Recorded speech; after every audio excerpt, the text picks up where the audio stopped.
I'm gonna tell you a scary story about something that happened at work today. So I'm a nanny. I nanny for a little boy. He's 3 years old. And over the weekend, I also nannied. I spent the night at their house while his parents were out of town. And I had noticed, I nanny in this house every single day. Okay, this is where I work. It's where I basically live. And I noticed over the weekend that I was having this really weird feeling when I was walking around the house, like that feeling like something's behind you, like, ooh, spooked. I had never really felt that way in this house, but recently I've been kind of getting a vibe. And over the weekend, for sure, as I was walking around, I was like, I just don't feel super comfortable here. So today I go to work and the little boy that I nanny is sleeping. He wakes up, but he's playing happily in his bed, okay? He likes to play for a little bit. All of a sudden, he starts screaming, crying, bloody murder. He's cowering in his bed. So I go up the stairs and I open the door and I said, buddy, what's wrong? What happened? You got upset all of a sudden. And he said, there's something behind the chair. And there's a rocking chair in his room. I went over there and I looked and I was like, there's nothing behind here. He said, yes, there was a foot. There was a foot sticking out from behind the rocking chair. And I immediately got all the goosebumps because I was like, I knew it.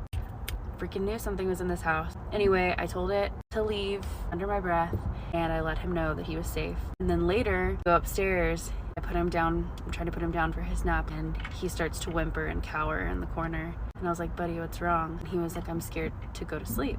He like goes like this and he put his blanket over his face and he was looking and he was like, I'm afraid I'm gonna see the foot again. And I was like, oh no, honey, you're never gonna see that foot ever again. I told it to get out. I swear this stuff always happens to me.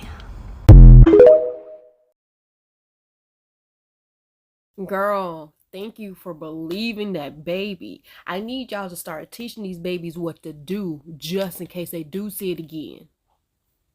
You need to teach them that, hey, you got power to get it out. Say get out in the name of Jesus. Rebuke it. Cast it back to hell. Because we're not playing these games. You are protected, boo. I'm so glad she believed him, though. But I need y'all to finish the process. Finish the stuff.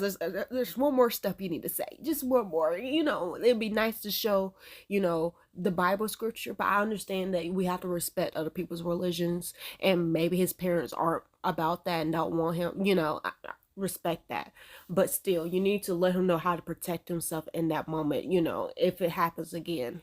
Love that you believed him though. She felt it, you felt that energy. Trust your own intuition, trust it, because I would have prayed immediately, would have been like, okay, so I've already kicked you out, but now we need to anoint this house, anoint this room, anoint him so he can feel safe in his house. You know how they say dreams are not really dreams, but seeing into another dimension. Prime example, 2010, me and my two sons, ages were 2 and 4, and my fiance at the time moved into this house. This house was small, about less than 700 feet square. Mind you, I've been able to see spirit. I've been sensitive, hypersensitive my whole life, okay? So it's a hot summer night, y'all. And it didn't have central air, only the AC in the window. So we only had one. It was in the living room. So my fiance was like, it was so hot that night. He's like, why don't we just bring the bed out in the living room, let the boys crash on the couch, and we sleep on the bed? And I'm like, all right, we can do it like that, whatever. So we watching movies, whatever. I fall asleep. Now, mind you, the house is small. So from the living room, you could see into my kitchen, see the back porch through the window. And right there is my grill, okay? So I fall asleep. Tell me why. I start dreaming. And in the dream, same setup. I wake up, though, in the dream. And my fiance's up. So are the boys. So they watching a movie. Next thing I know, I see smoke. I glance over at the kitchen window, and I'm like, whoa, there's smoke. What's burning on the porch? Did you light the grill earlier? And he's like, nah. So I'm like, we go to investigate. So we open up the back door. I notice my backyard looks different. There's an alley. There's not really an alley there, but there's an alley in this dream. And there's a big tall bush, and I see 3 little black boys right there. And I'm like, come here, because I'm thinking they started the fire. When we look at the grill, they took sticks and leaves and trying to, you know, start a little fire.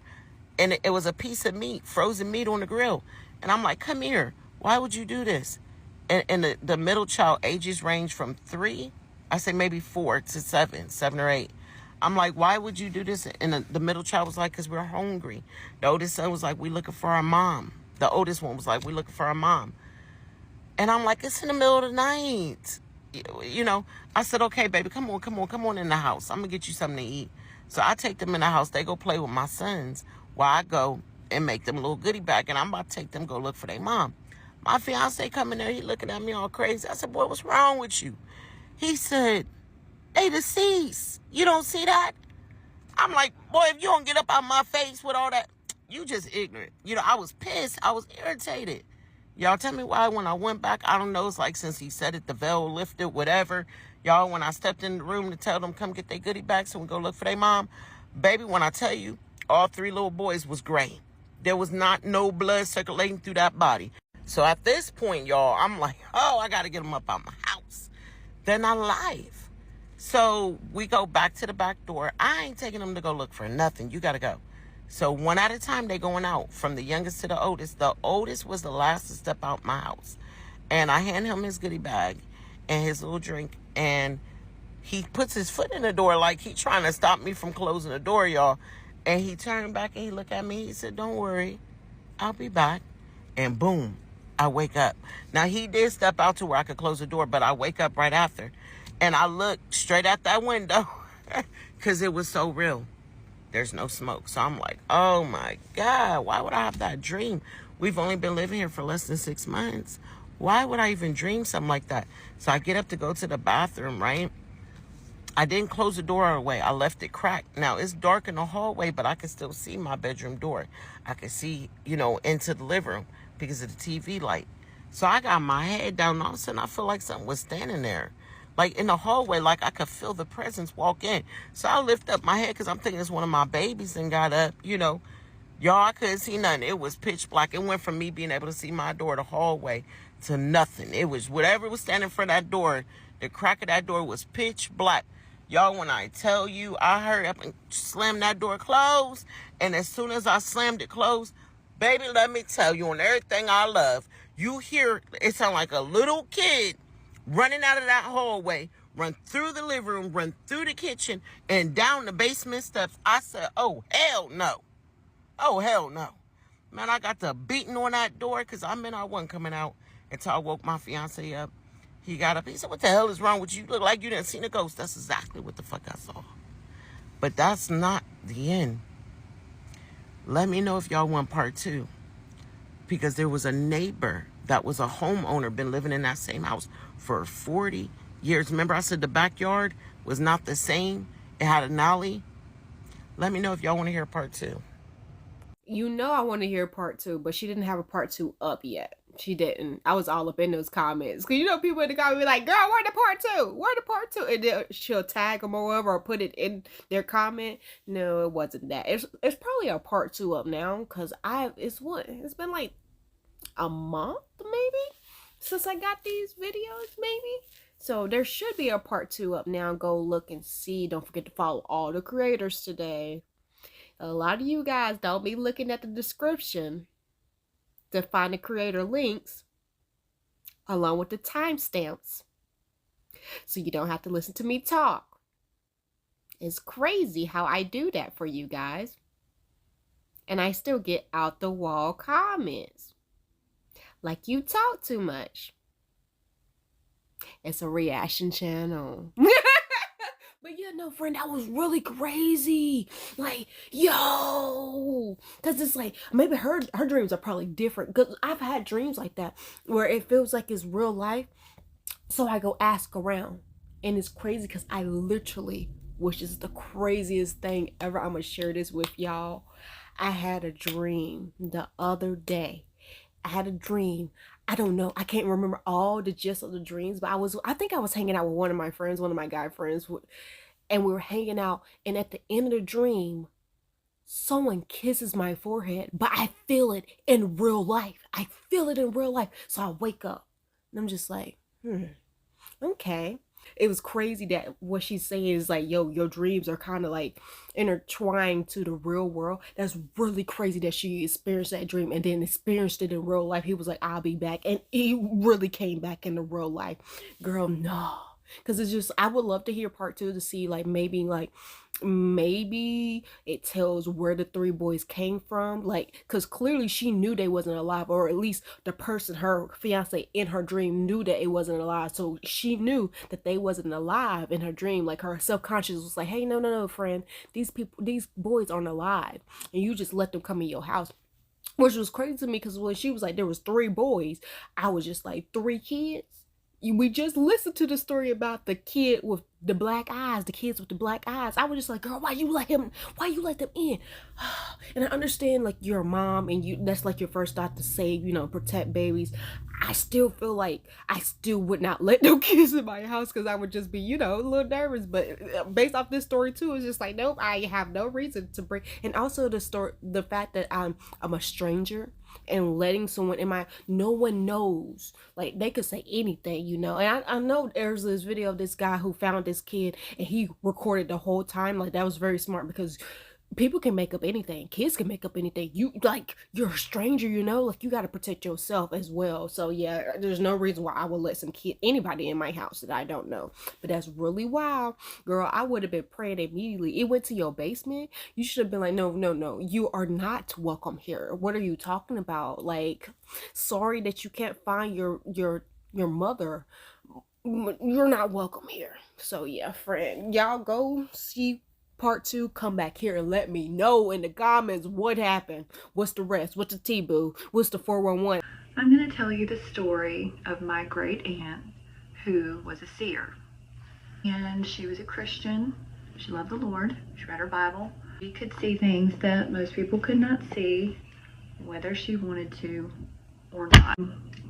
The story that I'm going to tell you was one that she told me when I was very young. Still gives me chills to this day. She had just had my cousin, and my cousin was probably about 6 weeks old.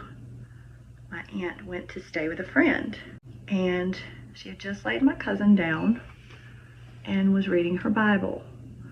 Well, she said that there was a loud noise, like a train coming through the house. And where her friend that she was staying with lived, we'll call her Betty, there were no trains, according to my aunt. And so she was a little startled, and she was worried that my cousin would wake up. And so she, kind of looked over at her, made sure she was still sleeping, and when she looked back, Betty was walking into her guest bedroom where she was staying. Well, Betty was a very tiny lady, very petite, didn't make a lot of noise when she walked, except on this particular night when she was walking, her footsteps were very heavy, like she weighed way more than she did.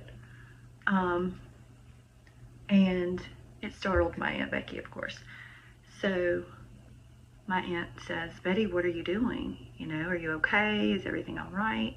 Betty didn't speak, and so she was getting kind of a weird feeling, and she's had a lot of experiences with the spirit world, so she knew what was up. She kind of started getting a vibe that Betty wasn't Betty.